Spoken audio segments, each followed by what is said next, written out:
10, 9, 8, 7, 6, 5, 4, 3, 2, 1, 0.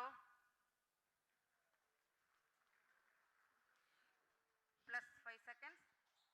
Lift off normal. P1 tracking. भारतीय अंतरिक्ष अनुसंधान संगठन इसरो का बहुप्रतीक्षित मिशन चंद्रयान-3 शुक्रवार को सफल लॉन्चिंग की गई। इसे इसरो के Bahubali rocket launch vehicle mark 3 LVM-3 से प्रक्षेपित किया गया। चंद्रयान-3 मिशन का उद्देश्य चंद्रमा की सतह पर सुरक्षित लैंडिंग का है। भारत का यह तीसरा चंद्र मिशन है, जबकि चंद्र सतह पर सुरक्षित लैंडिंग का दूसरा प्रयास है।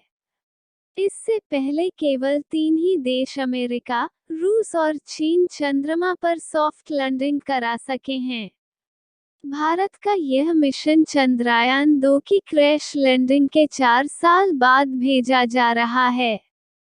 चंद्रयान-3 मिशन सफल होता है तो अंतरिक्ष के क्षेत्र में ये भारत की एक और बड़ी कामयाबी होगी।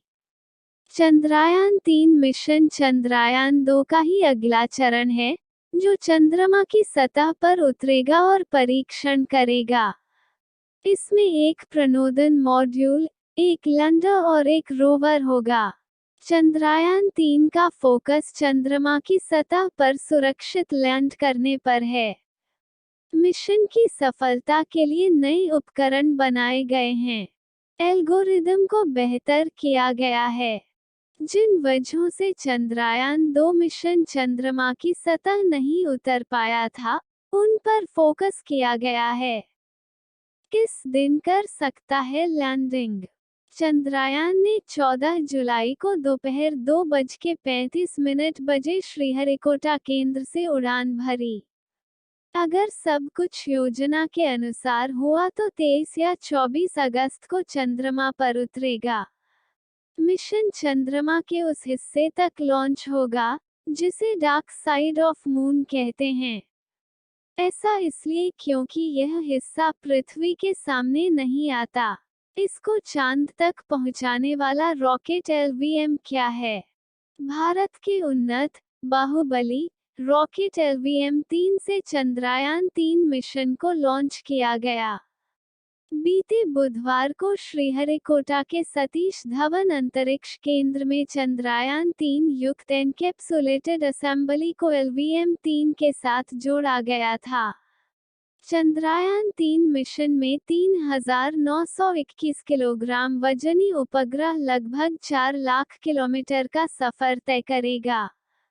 रॉकेट का वजन 642 टन है, जो लगभग 130 एशियाई हाथियों के वजन के बराबर है। इसकी ऊंचाई 43.5 मीटर है, जो कुतुब मीनार 72 मीटर की आधी से अधिक ऊंचाई है। चंद्रयान-3 को LVM-3 के साथ क्यों जोड़ा गया?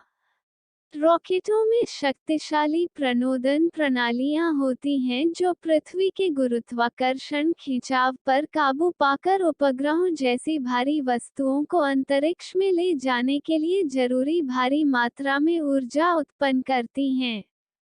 LVM-3 भारत का सबसे भारी रॉकेट है।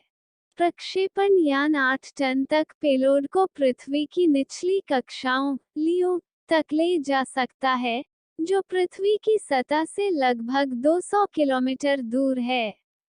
हालांकि, जब भूस्थितिक स्थानांतरण कक्षाओं GTO की बात आती है, तो यह केवल लगभग 4 टन भार ले जा सकता है।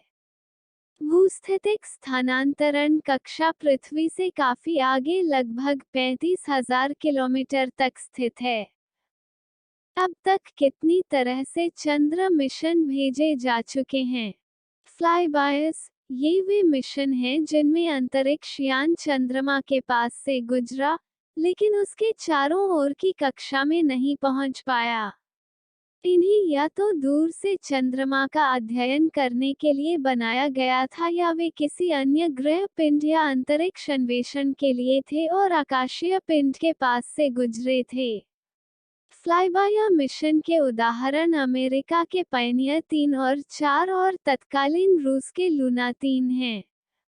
ऑर्बिटर, ये अंतरिक्ष यान थे जिन्हें चंद्र कक्षा में जाने और चंद्रमा की सतह और वायुमंडल का लंबे समय तक अध्ययन करने के लिए डिजाइन किया गया था। भारत का चंद्रयान एक ऑर्बिटर था, साथ ही विभिन्न देशों के 46 अन्य चंद्रमा मिशन भी थे। ऑर्बिटर मिशन किसी ग्रहपिंड का अध्ययन करने का सबसे आम तरीका है। अब तक केवल चंद्रमा, मंगल और शुक्र पर ही लैंडिंग संभव हो पाई है। अन्य सभी ग्रहपिंडों का अध्ययन ऑर्बिटर या फ्लाईबाय मिशनों के माध्यम से किया गया है।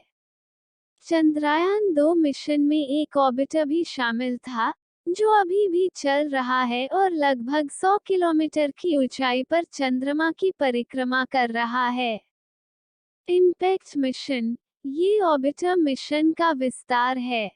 जब मुख्य अंतरिक्ष यान चंद्रमा के चारों ओर चक्कर लगाता रहता है, उस पर लगे एक या अधिक उपकरण चंद्रमा की सतह पर अनियंत्रित लैंडिंग करते हैं। वे प्रभाव के बाद नष्ट हो जाते हैं, लेकिन फिर भी अपने रास्ते पर चंद्रमा के बारे में कुछ उपयोगी जानकारी भेजते हैं। चंद्रयान 1 के एक उपकरण, मून इम्पैक्ट प्रोब, को भी इसी तरह चंद्रमा की सतह पर क्रैश लैंडिंग के लिए बनाया गया था। इसरो की माने तो इसके द्वारा भेजे गए डेटा ने चंद्रमा पर पानी की मौजूदगी के अतिरिक्त सबूत दिए थे। लैंडर, ये मिशन चंद्रमा पर अंतरिक्ष यान की सॉफ्ट लैंडिंग के लिए होते हैं। ये ऑर्बिटर मिशन से अधिक कठिन हैं। चंद्रमा पर पहली सफल लैंडिंग 1966 में रूस के लूना 9 अंतरिक्ष यान द्वारा की गई थी। इसने चंद्रमा की सतह से पहली तस्वीर भी जारी की। हालांकि, इससे पहले 11 प्रयास किए गए लैंडर मिशन अपने उद्देश्य में विफल रहे। रोवर्स, ये लैंडर मिशन का विस्तार हैं। भारी होने के चलते लैंडर अंतरिक्ष यान को पैरों पर खड़ा होना पड़ता है। लैंडर पर मौजूद उपकरण नज़दीक से अवलोकन कर सकते हैं और डेटा एकत्र कर सकते हैं, लेकिन चंद्रमा की सतह के संपर्क में नहीं आ सकते या इधर-उधर नहीं जा सकते। इस कठिनाई को दूर करने के लिए रोवर्स को डिजाइन किया गया है। रोवर्स लैंडर पर खास पहिएदार पेलोड होते हैं जो खुद को अंतरिक्ष यान से अलग कर सकते हैं। इसके साथ ही रोवर्स चंद्रमा की सतह पर घूम सकते हैं और उपयोगी जानकारी इकट्ठा कर सकते हैं जो लैंडर के भीतर के उपकरण हासिल नहीं कर सकते। इसरो के चंद्रयान 2 मिशन में विक्रम लैंडर पर रोवर प्रज्ञान मौजूद था। मानव मिशन, इनमें चंद्रमा की सतह पर अंतरिक्ष यात्रियों को उतारना शामिल है। अब तक सिर्फ अमेरिका की नासा ही चांद पर इंसान को उतार पाई है। अब तक 1969 से 1972 के बीच दो अंतरिक्ष यात्रियों की 6 टीमें चंद्रमा पर उतरी हैं। अब नासा अपने आर्टेमिस 3 के साथ एक बार फिर चंद्र सतह पर लोगों को ले जाने के लिए तैयार है। फिलहाल आर्टेमिस 3 की लॉन्चिंग 2025 के लिए प्रस्तावित है।